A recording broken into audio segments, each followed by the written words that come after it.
မင်္ဂလာပါရှင်ဒီနေ့တော့ဒိုကူချစ်သူတွေနဲ့ဗီဂန်တွေအတွက်အပြင်ကဝယ်စရာမလိုပဲအိမ်မှာပဲအလွယ်တကူလှူစားလို့ရမယ့်ကြွကြွရွရွတို့ကူးကြော်နေလေးကိုမျှဝေပေးသွားမှာပါအရန်ကိုရတာရှိပြီးလောက်ရလွယ်ကူတဲ့ချက်နေလေးပါပထမဆုံးဒိုကူတုံးကိုရေဖယ်ပြီးအဝတ်တန်တန်နဲ့ပတ်ကားအလေးတစ်ခုခုဖိထားပေးပါရေချောက်သွားရင်တော့ကိုကြိုက်နှစ်သက်တဲ့ပုံစံလေးတွေလီးနိုင်ပါပြီဒီအဆင့်ကဒိုကူကိုပိုကျွတ်စေဖို့အရေးကြီးပါတယ်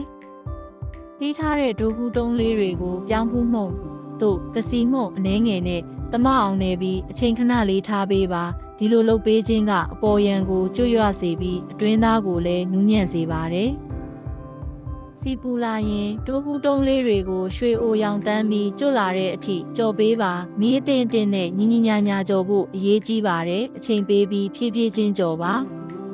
ရပြီဆိုတာနဲ့ရတာရှိတဲ့ဒိုကူကြော်ကိုကိုကြိုက်တဲ့အချိန်ကြီးဆော့စ်တို့နဲ့တွဲဖက်ပြီးသုံးဆောင်နိုင်ပါပြီအိမ်မှာပဲရတာရှိတဲ့တိုကူးကြော်ကိုဖန်တီးကြည့်ဖို့အခုပဲစမ်းလုပ်ကြည့်လိုက်နော်